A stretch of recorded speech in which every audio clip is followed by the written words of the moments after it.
Crawford would be the superior boxer, as great as Canelo is, as seasoned as he is, with 65 fights, if I recall, on his record. I think boxing-wise, he's going to give Canelo fits. Don't believe he can hurt Canelo. Just believe that Crawford hasn't been in the ring with anybody this powerful.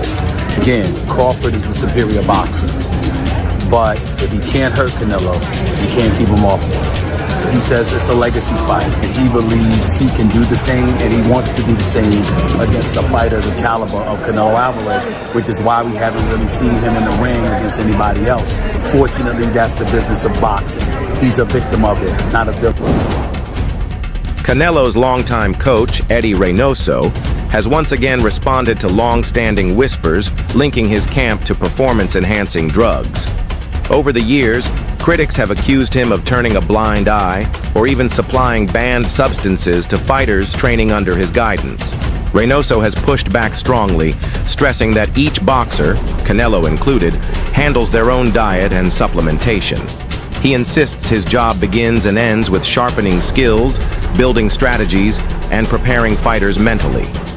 With Canelo's size becoming a hot topic before the Crawford clash, Reynoso's stance is meant to distance himself from any claims of directly influencing nutrition or banned substances.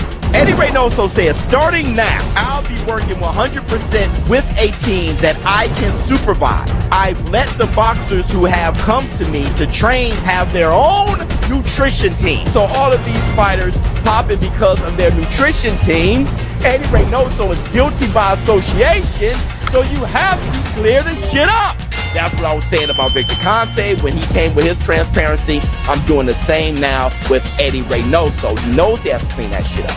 I suggest to Eddie Reynoso, if you're going to be 100% in control of the nutrition team, join Snack. They got hyper-exfoliated, futuristic, hydraulic change. Get Nello on Snack. Hey, brother, Nello on Snack with the futuristic 1.121 gigawatt, brother, please. Despite coaching several fighters, reports suggest around 7, who have failed PED screenings, Eddie Reynoso maintains this has no bearing on Canelo Alvarez's reputation. He argues that every situation is unique, and responsibility, ultimately, falls on the athletes themselves for what they consume. Regarding Canelo, Reynoso insists his star pupil has always run a disciplined, clean program, paying meticulous attention to everything from meals to supplements to avoid controversy. Boxing corruption at its absolute finest, but how does it connect to Eddie Reynoso and Canelo team? So Rodriguez Jr. failed his test after the Galal fight. He set the record for the most punches landed in that fight. It even prompted people like Sonny Edwards during the fight to say, this is weird. And yet, he will not be punished. In fact, he'll be kind of rewarded because he's going to get ordered an immediate rematch for the WBC belt. The only thing he's got to do is have a 12-month probation period with random testing. Now, WB are doing this because they have ruled that proven unintentional use. It just so happened he took stuff that was extremely beneficial to his conditioning. Here is the WBC official statement. Feel free to pause this and read it. But what's it got to do with these two fine gentlemen? Well, Rodriguez Jr. is part of Canelo team, and he was rumoured to be managed by Eddie Reynoso. Eddie Reynoso since came out and said, no, I don't manage him, blah, blah, blah, blah, and he distanced himself. Now, why that's important is because Eddie Reynoso has been connected to, I think now, 6 or 7 fighters who have all failed their drugs tests. The rumour around town, and this is just a rumour, and definitely not true, is that these two may have smoothed things over with the WBC, maybe used their position of power to get Rodriguez Jr. a bit of a lenient sentence, put it that way. Again, that's not true, I've just completely made that up. But what is unbelievable is that a fighter nowadays can actually fail a drugs test and not be punished whatsoever. In fact, can be rewarded. Unbelievable. Terence Crawford's strength and conditioning coach hasn't minced words before fight night, boldly claiming that Bud will break Canelo down piece by piece. He explained that Crawford's preparation has been relentless, with a razor-sharp focus on stamina, power, and overall conditioning. The camp believes this combination will be enough to neutralize Canelo's size and elite experience. According to him, their training is laser-targeted and tactical, designed to keep Crawford strong in every round. the statement has only intensified hype, with fans now debating whether Crawford's punch power will carry at this new weight class against one of boxing's toughest champions. Listen, I get a lot of texts asking how I'm doing, how camp is going, so I figured I could just put it up in one post. So I'm in the mountains. This dude's about to beat the brakes off Canelo and be the greatest boxer of all time, and I get to play a part in it. All is well, truly well. We good. I'm good. I'm real good.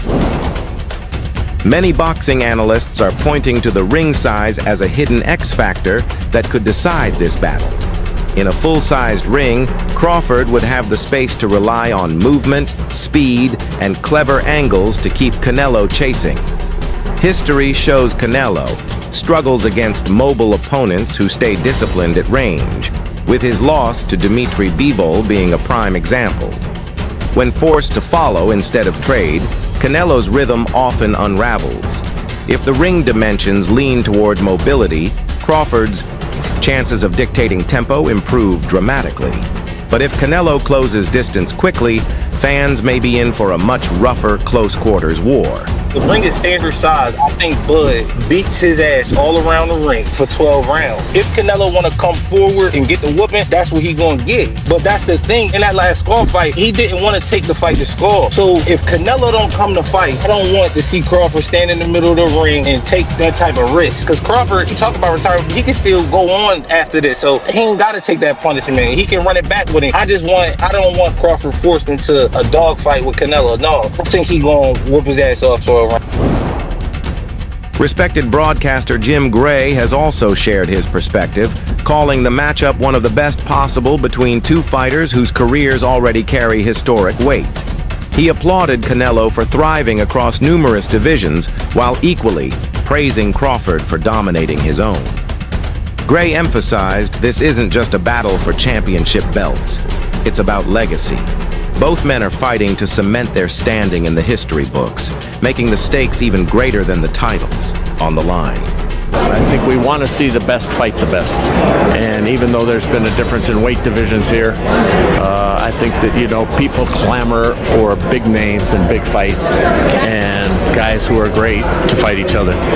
So being for the institution, and I am for the institution of boxing, I think Canelo has been great for boxing, and I think Terence Crawford has been great for boxing.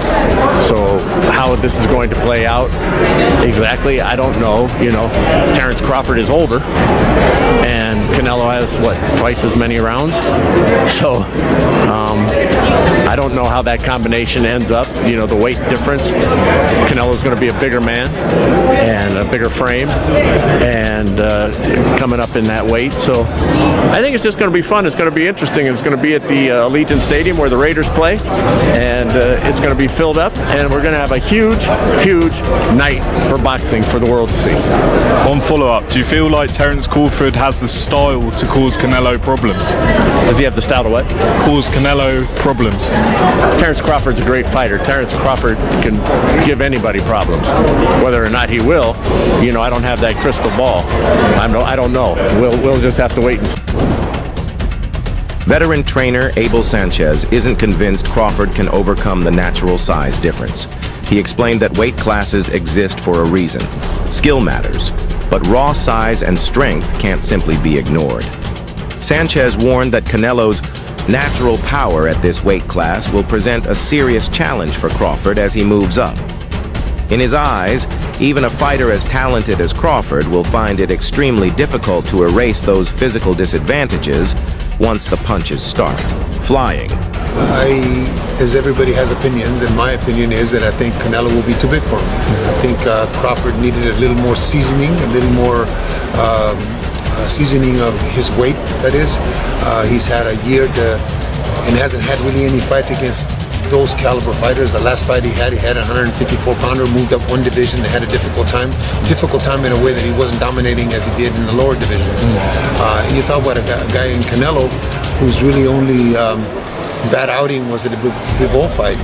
And Bivol, when I first talked about that fight, when they asked me, Bivol is a Gennady Golovkin just 15 pounds heavier. Same skills, maybe not the punching power, but very skilled. So anybody below 75, Canelo has dominated easily. After the 5th or 6th round, it seems to be sparring sessions for him. So I think that he does very well, and I think he wears Crawford out and wins a going-away decision. Crawford is an all-time great, obviously, but there's weight divisions, Definitely as well. Abel, I'll leave it there, but I'll leave you with the final words. Any final words for the fans waiting to see you in the corner on Saturday night? I'm very happy to be back. I retired for 3 years. Legendary ring announcer Jimmy Lennon Jr. gave his thoughts, pointing out that in high-stakes fights like this, the naturally bigger man often walks away victorious. That logic, he says, leans in Canelo Alvarez's favor. Still, Lennon acknowledged that Canelo hasn't looked untouchable in recent appearances, leaving room for Crawford to capitalize. His comments strike a balance. Size matters, yes, but current form and strategy could ultimately decide the outcome. For the super fight in September, how do you see that fight playing out? Who are you leaning towards? Who wins that fight? Yeah, I tell you, I tend to always think the naturally bigger fighter is going to have an advantage. I'm just, with the Crawford moving up, he was a 135-pound champion, and had 40, fantastic champion, 47 then, and then 54. Is 68 too much? That's really a big jump. But I tell you, a lot of people I respect just say, no, he's going to be favored on that. So I don't know what to say, but Canelo's a great fighter and a smart fighter, and two fighters in the pound-for-pound best. Getting it on. That's nice for boxing. And if Crawford is successful, where would you place him in the all-time greats? Does he belong in the top 10, or you've seen so many fighters come across? Yeah, that's a tough one. That's a tough one to say. But certainly he should be considered. He should be in that discussion, and people could argue that either way for a while. But if he does it, you always wonder. Will people say that Canelo was going down and he hadn't had enough? That there might be an excuse for that. So, we'll see. But it'd be quite a feat if he does beat Canelo. That'd be amazing. Unbeaten star Shakur Stevenson has voiced full belief in Terence Crawford's ability to get the job done. Stevenson called Crawford the best fighter in his weight class and argued that his elite skills can overcome even Canelo's size and power. Coming from a proven champion, that endorsement carries serious weight. It highlights just how much respect Crawford commands among top-tier fighters and reinforces the idea that skill and fight IQ can trump size. For many in the boxing world, that possibility makes this matchup even more intriguing and unmissable. When you first heard about this idea, you first heard about it, what did you think of this idea of Bud going up to 68 to fight Canelo? I ain't gonna lie, I've been putting it out since, I want to say, when he fought Shawn. Like back then, if you go watch, it's an interview out there. I had said I think that Terence Crawford would beat Canelo Alvarez right after he fought Shawn. So the idea, I've been thinking about it. I've been saying it before Bud even was saying it. Why were you saying it then? Like that was what, a few years ago? It was 160 or 168 at that point. But why did you believe then that was the right fight? Because I just knew, like, as far as in that weight class, Terence Crawford is like the greatest. So I just feel as though with Canelo's style and like the style of boxing that he got, I think and this is before Bivol did it, but I thought like Terence Crawford was the only guy who I felt